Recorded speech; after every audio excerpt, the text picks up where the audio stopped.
warahmatullahi wabarakatuh. Salam pet people. Gimana kabarnya hari ini? Baik ya? Moodnya tetap terjaga untuk belajar matematika lagi? Kakak-kakak yang udah masuk SMA atau udah kuliah, terus adik-adik yang baru masuk sekolah lagi SMP. Hari ini kakak mau bahas materi SMP ya, biasanya ada di kelas 7. Apa topiknya kak? Udah ada di layar tuh, perbandingan senilai dan berbalik nih nilai.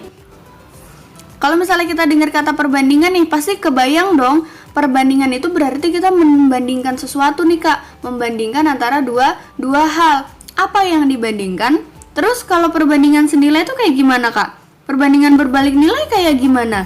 Nah, di sini kakak mau jelasin, tapi sebelumnya klik like dan juga subscribe-nya dulu. Kemudian nyalain loncengnya biar tahu kalau misalnya kakak update materi matematika yang baru ya, Mad People ya.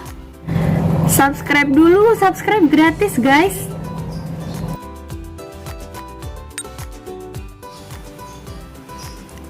Oke deh, sekarang kita masuk. Kalau misalnya kita tadi dengar perbandingan itu yang pasti yang mau kita bandingkan adalah sebuah besaran. Apa? Nah, tadi kakak udah bilang bahwa kalau perbandingan itu pasti membandingkan dua hal. Apakah yang dibandingkan? Yang dibandingkan itu adalah besarannya. Oke ya. Nah, di sini berarti perbandingan adalah membandingkan dua besaran yang nilainya itu nanti bisa senilai ataupun bisa berbalik nilainya. Nah, sekarang apakah bedanya perbandingan senilai sama berbalik nilai? Oke, kalau senilai itu pasti kalau misalnya satu variabelnya naik, satu var-nya naik, variabel, ingat ya variabel yang kemarin kakak jelasin, maka variabel yang lain juga akan ikut naik. Oke, contohnya apa kak? Contohnya kayak kita mau bikin kue. Bikin apa? Bikin kue. Kayak kita bikin kue deh. Kalau misalnya kita punya tepungnya itu misal 2 kilo. Kemudian dipakai untuk bikin kue, itu akan jadi 20 kue misal. Nah, di sini kalau misalnya kakak naikin tepungnya, kuenya jadi makin banyak nggak? Iya kak, jadi makin banyak. Misal ininya dinaikin berarti yang kanan juga ikut naik kak. Contoh, kalau misalnya kakak mau naikin tepungnya jadi 3 kilo, ya berarti nanti kuenya kakak jadi 30 kue. Nah, kebayang ya, kalau senilai intinya kalau satu variabelnya naik, yang lain juga ikut naik. Itu namanya perbandingan senilai. Paham? Nah, kak, kalau misalnya yang berbalik nilai sekarang kayak gimana? Yang berbalik nilai itu kebalikannya dari yang tadi. Kalau yang tadi senilai kan lurus ya, yang kanan naik, yang kiri naik. Oke? Nah, kalau misalnya berbalik nilai itu kalau yang kiri naik, yang kanan justru tuh turun. Lah, emang ada kah perbandingan kayak gitu? Ada. Contohnya apa nih? Contohnya kayak mau bangun rumah. Contoh bangun rumah. Kalau misalnya kakak mau bangun rumah nih, terus kakak itu punya waktu 10 hari buat bangun, pokoknya harus jadi ya. Nah, ini kakak bisa selesaikan dengan yang kerja itu ada misal 20 orang. 20 orang. Oke? Nah, habis itu tuh kakak mau, kalau misalnya 10 hari kayaknya kelamaan deh. Kakak mau 5 hari aja boleh nggak? Nah, kalau misalnya kakak mau 5 hari, berarti kan yang kerja harus dibanyakin kan orangnya ya. Berarti kita tambahin orangnya, kita naikin, nanti jumlah harinya jadi tuh turun. Contoh, kalau misalnya kakak tambahin 10 orang lagi jadi 30 orang. Kan kalau yang kerja makin banyak berarti nanti kerjaannya makin cepat selesai kan? Nah, 30 orang ini nantinya bisa menyelesaikan pekerjaan rumah, pembangunan rumah itu dalam 5 hari. Lihat, yang ini 10 jadi 5 berarti tuh turun. Yang ini 20 jadi 30 berarti naik. Nah, inilah contoh perbandingan berbalik nih nilai. Gimana adik-adik, kakak-kakak, Mad People semua paham ya? Nah, selanjutnya kita masuk ke contoh soal biar kalian lebih paham lagi ya tentang perbandingan. Nanti di akhir kakak juga kasih beberapa soal, beberapa tugas yang harus kalian kerjain untuk ngecek pemahaman kalian biar kalian tuh tahu, oh berarti yang dijelasin kakak Yen yang ini aku ngerti nih, gitu ya. Nah, sebelum masuk ke contoh soal, kita tanamin dulu, kita ingat-ingat dulu perbandingan senilai itu yang kayak gimana. Oke ya, perbandingan senilai itu tadi apa? Kalau variabel yang kanan naik, yang kiri juga akan naik. Oke ya, sama-sama naik. Contohnya kayak apa kak tadi? Kayak misal kakak punya tadi tepung ya. Tepungnya itu 2 kilo. Tepungnya 2 kilo. Terus jadi kuenya berapa kak? Kuenya jadi 20 ya tadi. Itu akan sama dengan kalau misalnya kita mau bikin kuenya jadi 30 kue. Nah, kita nggak tahu nih, berarti tepungnya kita harus berapa kak biar jadi kuenya itu 30. Oke? Nah, rumusnya itu sama dengan perbandingan A1 dibanding dengan B1 sama dengan A2 dibanding B2. Oke? Berarti kalau misalnya ada salah satu dari sini yang nggak diketahui, misal kita nggak tahu A1-nya kak, bisa dicari gak? Bisa. Kalau misalnya kak, kita nggak tahu A2-nya, bisa dicari gak? Bisa. B1 kak, B2 kak? Bisa, asal yang lain diketahui. Kayak gini nih, math people ya.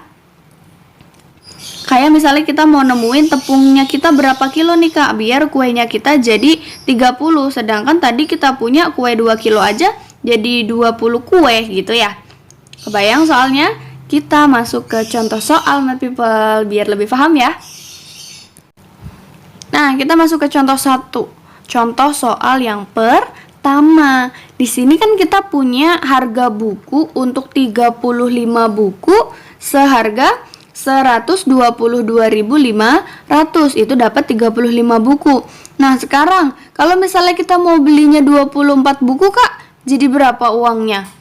Ayo, ini berarti perbandingan senilai, karena kan kalau bukunya makin dikit nanti harganya juga berkurang. Ya, kalau misalnya mau dinaikin bukunya misal jadi 50 buku, nanti harganya juga ikut naik. Bisa ya bedain antara perbandingan senilai dan berbalik nilai? Oke, kita coba kerjain. Berarti di sini kan kita punya 35 buku, betul? 35 buku. 30, jangan hijau deh.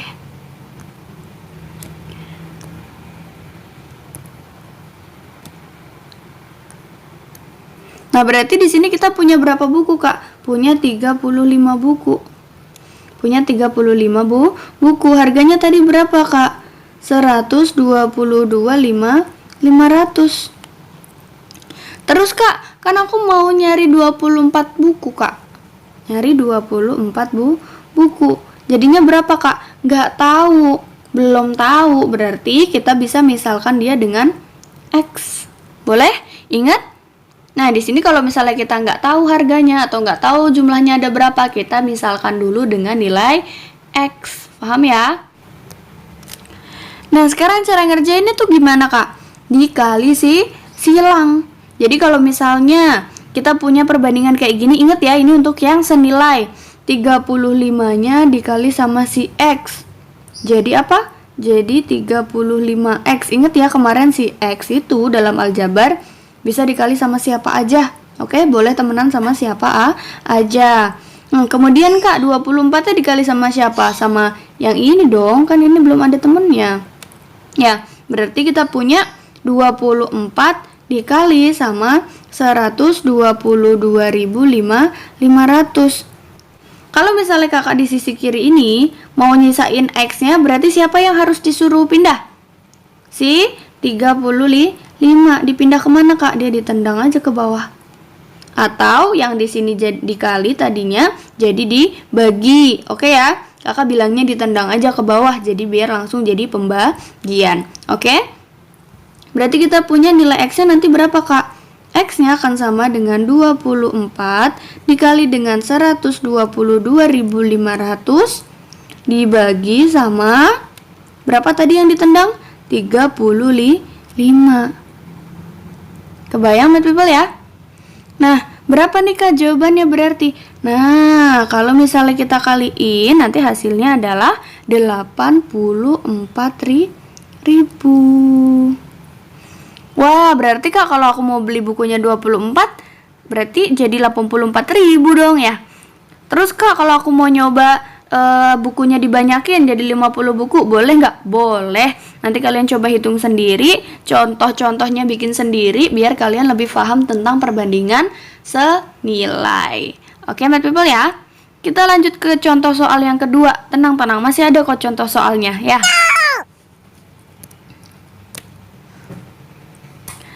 Kita lanjut ke contoh yang kedua. Kok nggak mau? Nah, di sini kakak punya contoh soal yang kedua, math people. Di sini kita dikasih tahu jarak kota A ke kota B itu adalah 85 km. Nah, kalau misalnya kita punya peta nih Kak, petanya itu ada tulisannya Kak di pojokan 1:500.000.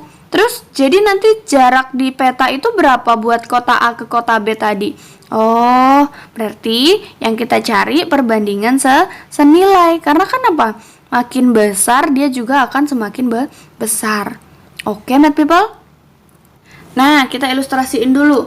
Kita punya jarak kota A ke kota B. Berapa? 85 km. Oke, ini jarak sebenarnya. Nah, sekarang kakak mau nyari jarak pada peta. Tapi kita punya informasi tambahan Kak. Perbandingannya skalanya itu adalah 1:500.000 Kak. Wah, besar ya.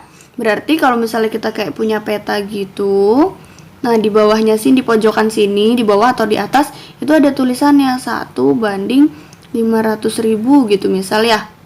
Nah, aslinya Kak, kalau misalnya di dunia nyatanya nih, kita itu kalau mau ke kota A ke kota B itu 85 kilo. Berarti kalau misalnya aku gambar kota A di sini, terus kota B di sini, jaraknya di peta ini kan jadi berapa nih Kak? Oke, kebayang ya soalnya ya. Kita selesaikan. Nah, di sini kalau misalnya math people mau ngerjain ini, wajib banget tahu dulu tentang jarak pada peta, jarak sebenarnya, dan juga skalanya. Apa sih Kak jarak pada peta itu? Jarak sebenarnya apa? Skala itu apa? Nah, kalau misalnya jarak sebenarnya itu berarti ini loh, di dunia nyatanya tuh gimana gitu loh. Ya.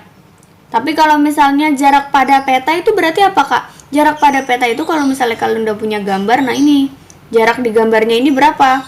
Kan kalau di sini 85 km, di sini nggak mungkin 85 km dong, pasti lebih kecil jaraknya. Nah, ini jadi berapa nih Kak gitu. Nah, kalau kita mau nyari antara jarak sebenarnya ke jarak pada peta, terus jarak di peta untuk jarak sebenarnya, kita perlu yang namanya skala. Oke? Nah, karena kita butuh skala tadi, dari keterangan skala juga kita jadi tahu nih. Jadi kalau misalnya 1 cm di peta, 1 cm di peta itu nantinya akan dirubah jadi berapa atau dimisalkan jadi berapa. Misal kita tadi punya perbandingan 1:500.000. Oke, kita bahas ya cara panjangnya dulu, abis itu nanti kakak kasih rumus cepatnya ya. Di sini kalau misalnya kita mau cari jarak pada peta, berarti jarak pada peta itu adalah jarak sebenarnya dibagi sama skalanya.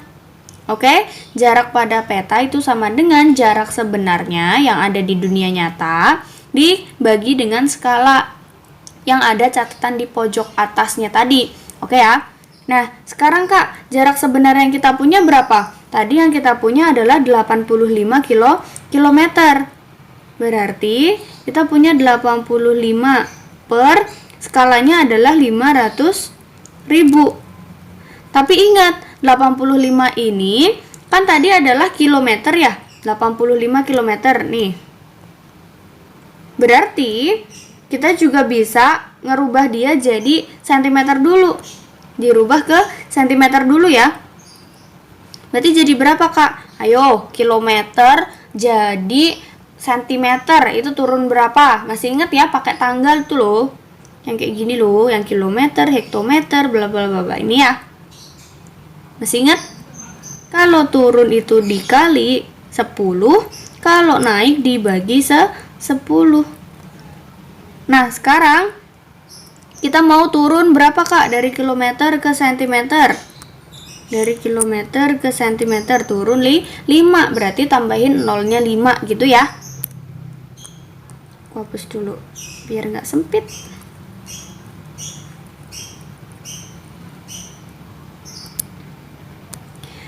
Nah, berarti tadi 85-nya kita kalau dirubah ke sentimeter jadi berapa, Kak? Jadi 8.500.000. Kan nambah nolnya 5, tadi turunnya 5 kali kan? Nah, sekarang tinggal dibagi aja. Ini nolnya dicoret sama yang atas. Nolnya 5 sama 5 dicoret, tinggal 85 dibagi 5. Berapa dapatnya, Math People? 17 cm. Berarti kita bisa simpulkan bahwa di sini jaraknya itu akan jadi 17 cm. Aslinya berapa, Kak? Aslinya 85 kilometer. Paham ya, people? Itu cara cari buat jarak pada peta dari jarak sebenarnya dan skala. Nah, sekarang Kakak tadi katanya mau kasih cara cepetnya buat ngerjain, cara cepetnya buat ngafalin rumusnya. Nah, di sini Kakak nggak mau ngajarin kalian buat ngafalin rumus, tapi diinget konsepnya. Oke? Nah, misal di sini Kakak mau bilang ke kalian. Tadi buat nyari jarak sebenarnya. Nah, di sini Kakak mau bilang, kalau buat nyari jarak pada peta itu kan JS dibagi S. Oke? Ini rumus awalnya, salah satu aja kita tahu, kita bisa cari ketiganya. Kan tak kita tadi tahu ini. Ya, berarti kita bisa pindahin. Jadi gimana, Kak? Gambar segitiga dulu. Gambar segitiga. Segitiganya bagus kan ya, Math People ya? Bagus dong. Berarti Kakak bisa bilang bahwa kalau kita mau cari JP, berarti Kakak bisa bilang kalau misalnya kita mau cari JP atau jarak peta, itu adalah jarak sebenarnya dibagi skala. Betul ya? Nah, di sini Math People, kalau misalnya kalian mau nyari jarak pada peta, oke? Mau nyari jarak pada peta, tinggal lihat segitiganya aja. Tutup di bagian jarak pada petanya, ditutup. Ini ditutup nih, Kak. Nah, kalau misalnya udah ditutup jadi apa? Jadi JS dibagi sama S. Berarti kita bisa tulis, oh dari segitiga tuh kalau misalnya JP-nya ditutup pakai tangan nih, jadinya JP sama dengan JS dibagi S. Paham ya? Nah, terus Kak, kalau misalnya kita mau cari JS-nya gimana? Ya udah JS-nya yang ditutup. JS-nya yang ditutup. Jadi sisanya apa, Kak? JP dikali S. Kalau misalnya dia sebelahan dikali ya. Kalau misalnya di atas bawah dibagi. Oke ya? Berarti jadi apa tuh, Kak? Nah, tadi kan kita mau cari JS. JS-nya kita tutupin pakai tangan. Jadi JP dikali sama S atau skalanya. Oke ya? Ya kalau misalnya mau cari skala ya udah tinggal ditutup aja skalanya, ditutup pakai tangan. Tinggal sisanya apa? JS per JP atau S sama dengan jarak sebenarnya dibagi jarak pada peta. Paham ya? Jadi kalau kalian dapat soal kayak gini, ingat aja segitiganya nih yang cantik. Ya hilang.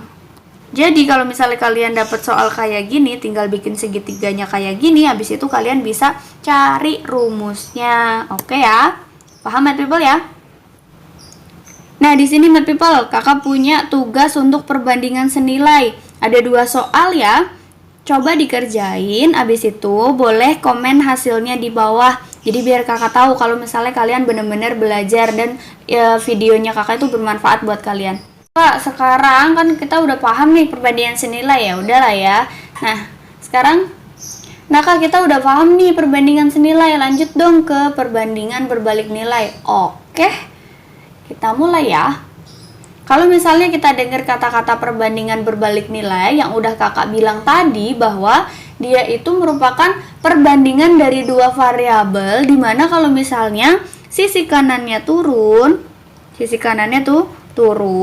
itu pasti yang kanan naik, atau yang kiri naik, yang bawah pasti tuh turun, gitu aja terus. Nah, itu namanya perbandingan berbalik nih nilai. Kayak gimana tuh kak? Ya, kalau misalnya kita punya rumus nih, misal A1 per B2 sama dengan A2 per B1. Perbandingannya gitu. Kebalikan. Nanti baru dikali silang. A1-nya dikali dengan B1, B2-nya dikalikan dengan A2. Nah, di sini kalau misalnya contohnya ya, kita punya tadi pekerjaan proyek. Pekerjaan proyeknya tadi berapa? Kalau misalnya kita pakai 10 orang misal, pekerjaannya itu selesai 10 hari. Misal. Berarti kalau misalnya kita pakai 15 orang, nanti pekerjaannya selesai berapa hari kak? Pasti harinya akan turun. Kan lebih cepat jadinya ya. Yang tadinya 10 hari pasti bisa aja jadi 8 hari, jadi 7 hari, jadi berapa? Nah, karena kita belum tahu ini bisa dilambangkan dengan X aja. Baru nanti kita cari perbandingannya dengan perbandingan berbalik nilai, biar kita tahu nilainya berapa. Kalian harus bisa bedain dulu ya, mana A1, mana B1, mana A2, mana B2. Nah, ini kakak bilang kejadian di hari pertama. Kejadian 1. Nah, di sini kakak bilang kalau ini tuh kejadian 1. Berarti kakak punya 10 orang 10 hari.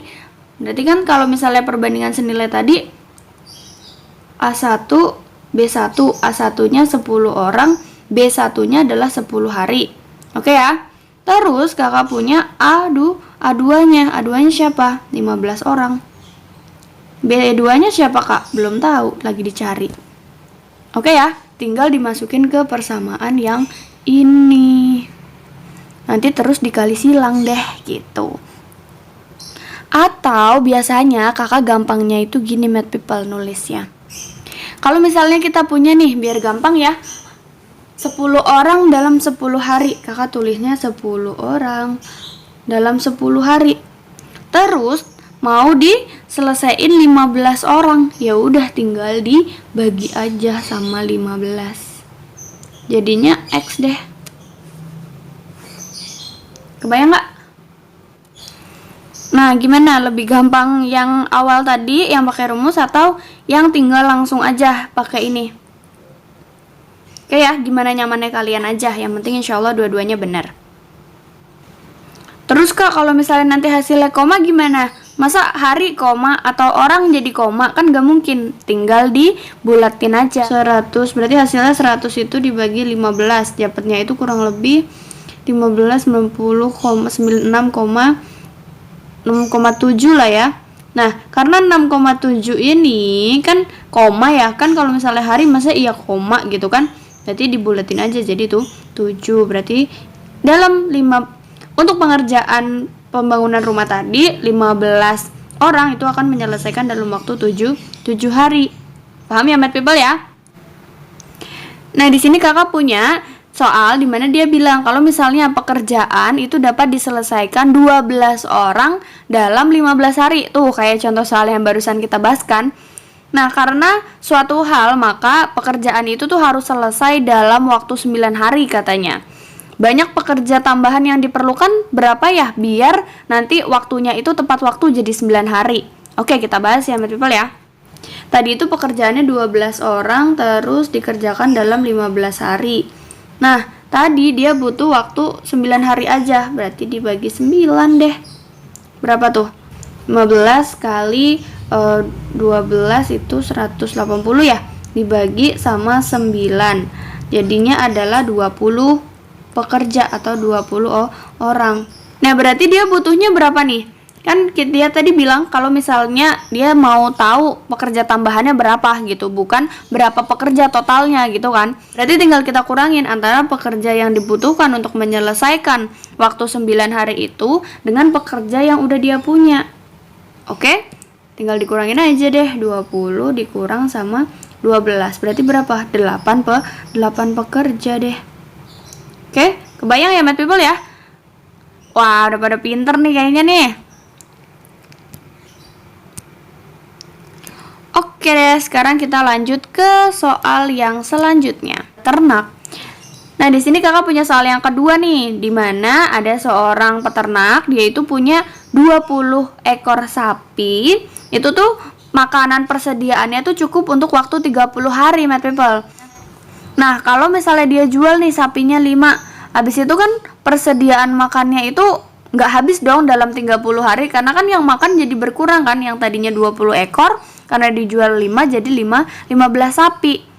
Terus pakannya itu nanti akan habis dalam waktu berapa hari gitu ya. Kebayang ya soalnya ya. Kita bahas. Jadi dia punya 20 ekor sapi. Kemudian untuk 30 hari nih persediaan makanan sapinya. Tapi dia mau jual 5 sapi. Jual 5 sapi. Kalau misalnya dijual 5 sapi, tadinya punya 20 ekor berarti jadi berapa? Jadi 15. Betul ya? Nah, sekarang tinggal dicari aja nih. 30 sama 15, 2, berarti 40 hari deh. Gimana math people? Gampang ya? Okidoki, kita lanjut ke soal selanjutnya. Masih ada nggak sih? Wah, udah nggak ada ternyata. Jadi, karena soal pembahasan kita udah habis nih math people, kakak mau kasih kalian oleh-oleh aja deh ya, biar selalu dapat asupan matematika ya nggak? Nah, di sini kakak punya 3 soal untuk perbandingan berbalik nilai math people. Jadi jangan lupa untuk dikerjain. Caranya sama kayak tadi, kalau berbalik nilai, kalau senilai tadi kayak gimana, tinggal nanti kalian komen di bawah hasilnya berapa. Oke ya? Boleh diskusi sama kakak. Kak, aku nggak ngerti yang ini nih, coba dong kak dijelasin lagi. Boleh ya. Yang penting selalu jaga moodnya untuk belajar matematika. Oke, salam math mood pokoknya ya. Nah, kayaknya hari ini pembahasan kita cukup segitu aja nih math people. Yang penting kalian paham konsep dasarnya, kemudian kalian tahu perbedaan antara perbandingan senilai dan berbalik nilai, kemudian kalian juga bisa nih nyelesain dengan cara cepetnya. Ya, tadi kakak udah kasih tips-tips buat ngerjain cara cepetnya kan? Oke deh. Jangan lupa klik like dan juga subscribe-nya. Salam math mood math people. Wassalamualaikum warahmatullahi wabarakatuh.